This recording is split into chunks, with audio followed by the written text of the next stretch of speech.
राधे राधे दोस्तों, कैसे हो आप? आशा करता हूँ कि आप सभी खुश होंगे। उस परमात्मा से यही प्रार्थना करूंगा, आप हमेशा खुश रहें, मस्त रहें, मगन रहें। दोस्तों, जैसा कि हम भगवत गीता सीरीज के बारे में रोज चर्चा कर रहे हैं, अब तक पिछले वीडियो तक अपन लोगों ने भगवत गीता अध्याय 2 के छठे और सातवें श्लोक के बारे में चर्चा की थी।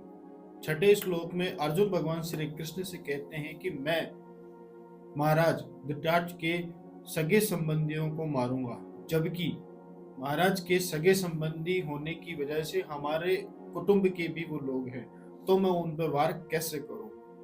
इतना बोल के भगवान श्री कृष्ण से अर्जुन भगवत गीता अध्याय 2 के 7वें श्लोक में शरणागत हो जाते हैं और श्री कृष्ण से कहते हैं कि हे कृष्ण, मैं आपके शरणागत होता हूँ और जो मेरे लिए सही हो, जो मेरे लिए धर्म का मार्ग हो, कृपया करके मुझे वो प्रदर्शित करें। मैं आपका शिष्य हूँ, आप मेरे गुरु बन के मुझे दिशा निर्देश दीजिए जो कि सही मार्ग हो। आज हम भगवत गीता सीरीज के अध्याय 2 के 8वें और 9वें श्लोक के बारे में चर्चा करेंगे। 8वें श्लोक में जो अर्जुन भगवान श्री कृष्ण के शरणागत हुए, वो आगे श्लोक में कहते हैं।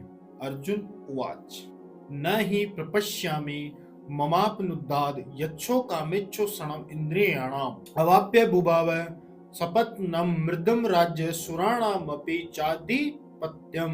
अर्जुन भगवान श्री कृष्ण से कहते हैं कि हे कृष्ण, मैं अपनी इंद्रियों को शांत करने का कार्य कैसे करूं? मैं कैसे अपनी इंद्रियों को शांत करूं, जबकि मेरे सामने अगर मैं विजयी भी होता हूं तो मेरे सामने धन धान्य से भरपूर राज्य होगा, सुख समृद्धि से भरपूर राज्य होगा। ऐसा राज्य होगा जो स्वर्ग के राजा इंद्र का राज्य है। मैं उस राज्य को प्राप्त करके भी मैं अपनी इंद्रियों को शांत नहीं कर पाऊंगा, तो ऐसे राज्य का मैं क्या करूं? अर्जुन इतना कह के, जो कि अर्जुन भगवान श्री कृष्ण के शरणागत हो चुके थे, और इतना कह के कि जो राज्य मैं भोग विलास के लिए यूज करूंगा, जो मैं भोग विलास के लिए राज्य मेरे को प्राप्त होगा, वो मेरी इंद्रियों को सुख देने वाला नहीं होगा, क्योंकि जिनकी मैं हत्या करूंगा, जिनके विरुद्ध मैं युद्ध लड़ रहा हूं, वो मेरे ही सगे संबंधी हैं। तो उनकी हत्या करके, उनका वध करके मैं अपनी इंद्रियों को सुख देने वाला राज्य हासिल करके भी मैं क्या कर लूंगा। इतना कह के और एकदम शांत हो जाते हैं और रथ पे जाकर बैठ जाते हैं और मना कर देते हैं कि मैं युद्ध नहीं करूंगा।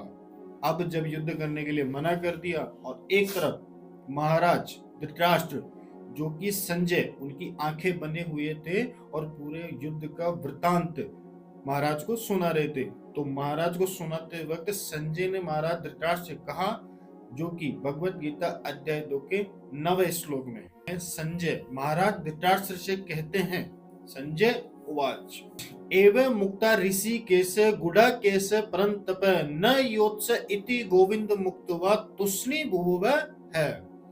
संजय महाराज धृतराष्ट्र से कहते हैं कि हे धृतराष्ट्र, हे महाराज, अर्जुन अपने रथ पे जाके बैठ चुका है और युद्ध करने के लिए संपूर्ण रूप से मना कर दिया है कि मैं युद्ध नहीं करूंगा।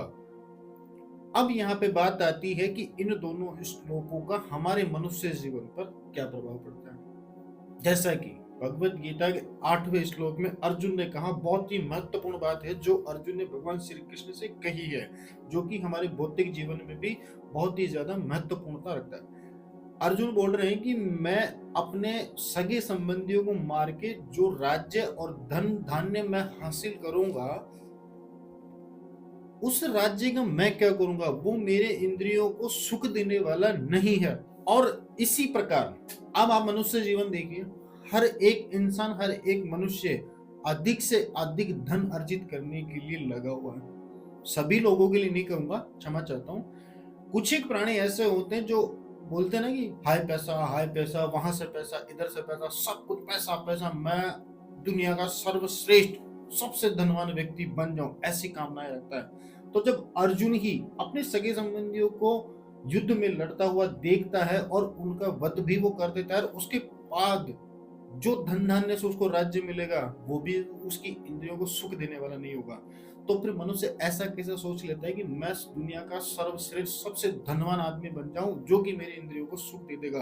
क्या उससे आपके मन को शांति मिल जाएगी? क्या यहाँ पे छाती पे रख के धन लेके जाओगे आप?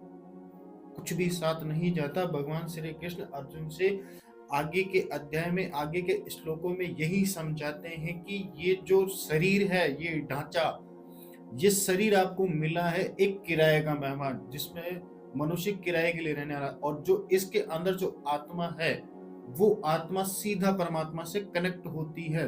और जिस दिन मनुष्य जीवन ये समझ गया कि शरीर और आत्मा दोनों अलग अलग है, और हमारा जो जीवन हमें जो प्राप्त हुआ है मनुष्य जीवन किस कर्म के लिए हमें प्राप्त हुआ है, जिस दिन वो समझ गया उस दिन इस मोह जाल से अपने आप ही मुक्त हो जाएगा।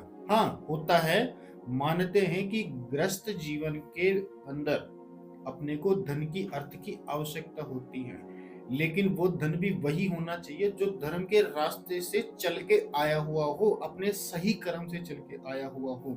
ऐसा नहीं कि हमने किसी की जमीन हड़प ली, हमने चोरी कर ली, हमने डाका डाल दिया, या फिर किसी का दिल दुखा के थोड़ा सा धन अर्जित किया। ये सब अधर्म के रास्ते होते हैं धन अर्जित करने के।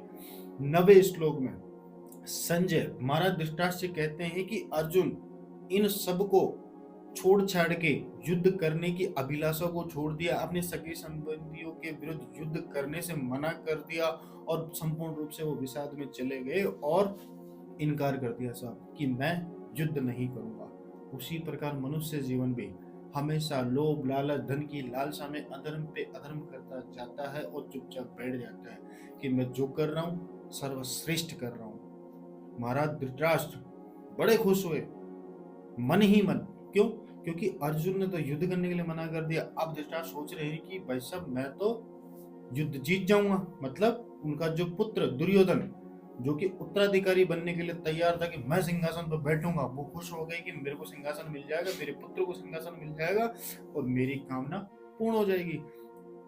आगे के श्लोक में, आगे के पार्ट में, आगे के वीडियो में अपन भगवत गीता के आगे के श्लोकों के बारे में चर्चा करेंगे और भगवान श्री कृष्ण किस प्रकार अर्जुन को शिक्षा देते हैं, क्या क्या उनको समझाते हैं, किन किन चीजों के बारे में उनको समझाते हैं। वो सभी चीजें हमारे मनुष्य जीवन पर भी बहुत जबरदस्त तरीके से प्रभाव डालती है। अपन आगे श्लोकों में, आगे के वीडियो में इस चीज को समझेंगे। धन्यवाद। राधे।